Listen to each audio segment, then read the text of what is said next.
Bonjour à tous et bienvenue dans ce nouvel épisode du Modern Talk et on est très heureux de recevoir pour la première fois sur le monde moderne et en plateau Étienne Chouard. Bonjour Étienne. Salut Alexis. Ça fait longtemps Oui. qu'on se connaît, qu'on se croise, Oui. qu'on se parle et que je voulais t'avoir pour parler évidemment de notre état des lieux démocratique, constitutionnel, sur les libertés et les choix qui sont les nôtres.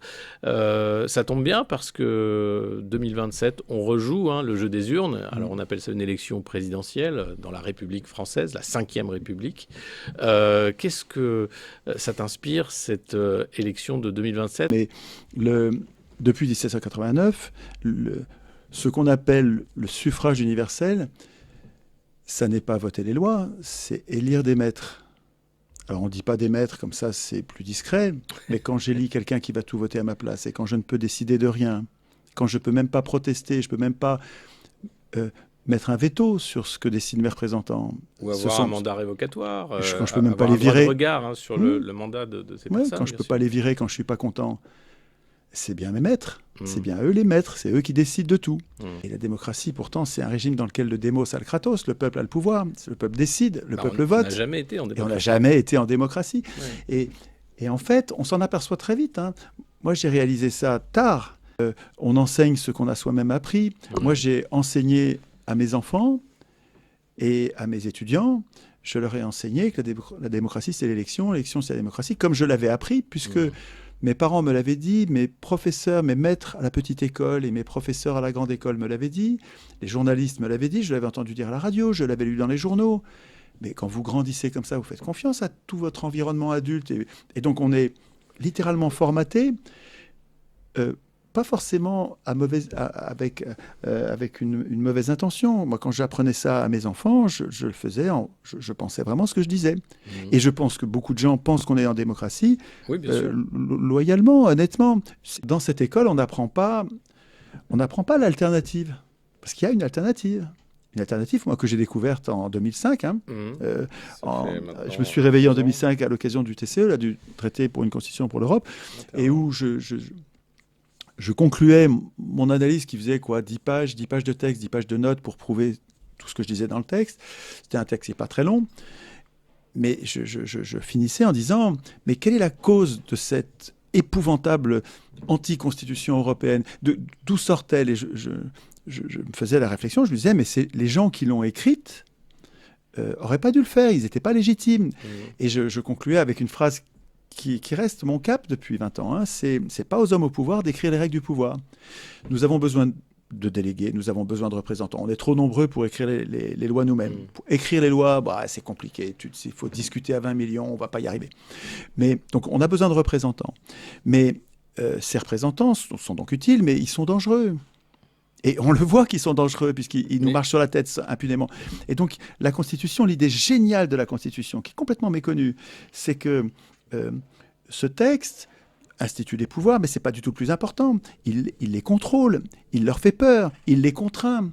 Il permet à la population de garder la main sur ses représentants. Normalement, une constitution digne de ce temps. Voilà, mais sauf si ce sont les représentants qui l'écrivent. Alors si c'est les représentants qui écrivent les règles de la représentation, eh ben, ils truquent tout. Est-ce que, quand même, tout. Dans la 5e, est-ce que De Gaulle, avec sa pratique du référendum, avait quand même un peu plus le souci du peuple qu'aujourd'hui, on voit clairement le coup d'État impermanent. Il avait le souci du peuple comme un parent cruel par rapport à ses enfants. Il aime ses enfants, mais il est cruel avec eux. Enfin, il est dur avec eux. J'ai plein de reproches à faire à De Gaulle, mais c'est vrai qu'il avait plus d'honneur que ses successeurs. Et c'est un chef militaire qui s'est fait faire une constitution à sa main par Debré et une bande de copains qui l'ont. Marchais aurait dit les copains et les coquins. La 5e République, elle est infantilisante comme aujourd'hui, comme la précédente et comme elle l'est devenue. Si tu veux, elle était déjà très profondément antidémocratique, comme toutes les constitutions depuis 1789. Les constitutions sont toutes, mais partout sur Terre, et même en Suisse. Et si tu veux, tu parles du référendum, c'est vrai, tu as raison, parce que le référendum est une procédure démocratique. Mais à condition que le référendum soit à notre initiative. Parce que si le référendum était à l'initiative du prince, le prince ne pose que les questions dont il n'a rien à Mais craindre. là, c'est encore pire, parce que Macron, tous les ans, promet un référendum ça depuis peut être 10 ans. Depuis 10 ans. Le dernier, c'était 2005. Tu en parles, évidemment. Et puis, ils l'ont violé, donc en fait, ils n'en font qu'à leur tête. Donc ça ne sert à rien. On est vraiment là dans un moment où le blocage est total et où la tyrannie guette, puisque ce qui se passe aujourd'hui, c'est des lois de censure, de la parole publique, c'est des lois de contrôle de l'espace public, de toutes les libertés publiques qui régressent. Exactement. Oui.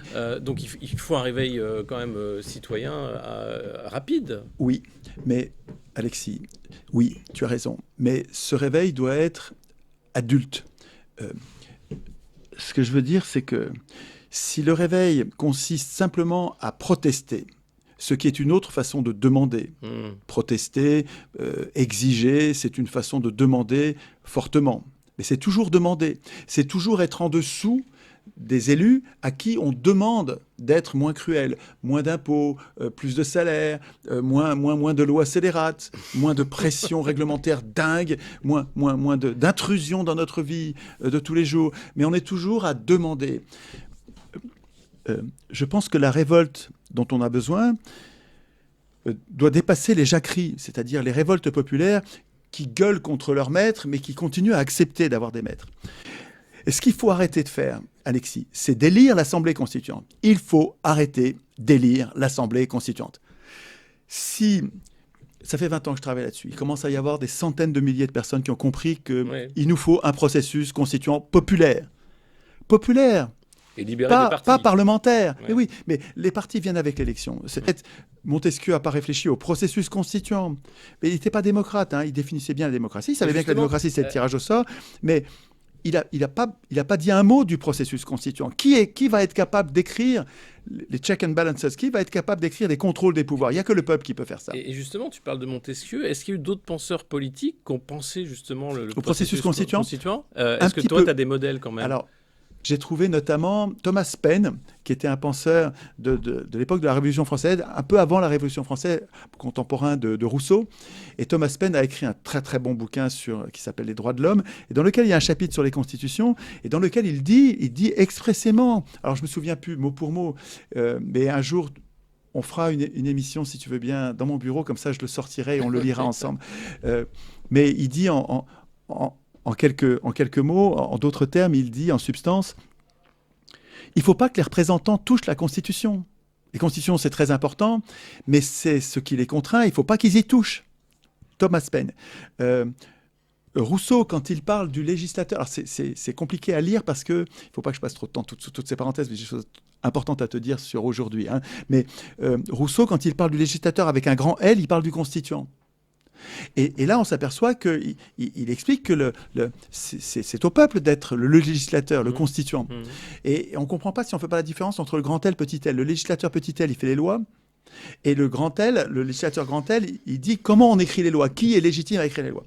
Alors, il y a toujours la critique qui revient sur le tirage au sort de dire la capacité, la technicité, la compétence. La compétence. Tu as l'impression que les élus sont compétents? Pas du tout. Eh bien, tu vois que c'est pas spécifique. Mais justement, il y a une formation politique, au moins ce qu'on peut retenir du parti politique, c'est qu'il y a une vision idéologique de la société. Il y a quelque chose qui permet aussi de se confronter au réel, de dire bon, après tout, je suis plutôt d'accord avec cette vision-là des choses, plutôt que. Oui, mais tu vois bien, à chaque fois, c'est tout en bloc. Aider quand même. Oui, après. Mais tu vois bien que c'est tout en bloc. C'est-à-dire qu'en fait, avec les partis politiques, il faut que tu manges tout le programme d'un parti ou tout le programme d'un autre, alors que toi, tu aurais bien pris un peu de celui-là, un peu de celui-là, un peu de celui-là. Et si on réfléchissait loi par loi, non, plutôt qu'en parti, excusez-moi, mais les humains chez Le Pen et les humains chez Mélenchon, c'est des humains. Et ils ont des tas d'intérêts communs. Nous avons des tas de causes communes. Sur la retraite, ces gens-là voteraient la même chose. Sur la retraite, les électeurs de tous les partis voteraient la même chose. Or, ce qui est vraiment très important, c'est que l'élection parmi des candidats qu'on peut aider, qu'il est possible d'aider, donne toujours, et c'est logique, on aurait pu le prévoir, et d'ailleurs ils l'ont prévu, ceux qui ont mis en place ces systèmes et ceux qui le font perdurer ont bien compris que ceux qui ont les moyens d'aider, avec cette procédure-là, ils ont toujours le pouvoir et l'impunité. Et c'est pas que le pouvoir, c'est les pouvoirs. C'est le pouvoir législatif, le pouvoir exécutif, donc la police, l'armée, le contrôle des forces armées, le pouvoir judiciaire, Le pouvoir judiciaire, il est tenu par les riches. Là, hein. Si vous ne le voyez pas, vous ne le verrez jamais. Hein. La justice à plusieurs vitesses. Évidemment, vous ne voyez pas la façon dont sont traités les gilets jaunes et la façon dont sont traités les corrompus politiciens. Donc la justice, elle fait partie des pouvoirs captés par l'élection. Alors, ce n'est pas directement par l'élection, c'est l'élection puis nomination. Mais dans une vraie constitution, il n'y aurait pas élection et il n'y aurait pas les nominations par les élus. Mais justement, en France, là, on est dans un système extrêmement dangereux puisque le président de la République nomme à tous les emplois civils et militaires. C'est dit dans la Constitution. Et donc, il y a encore moins d'élections.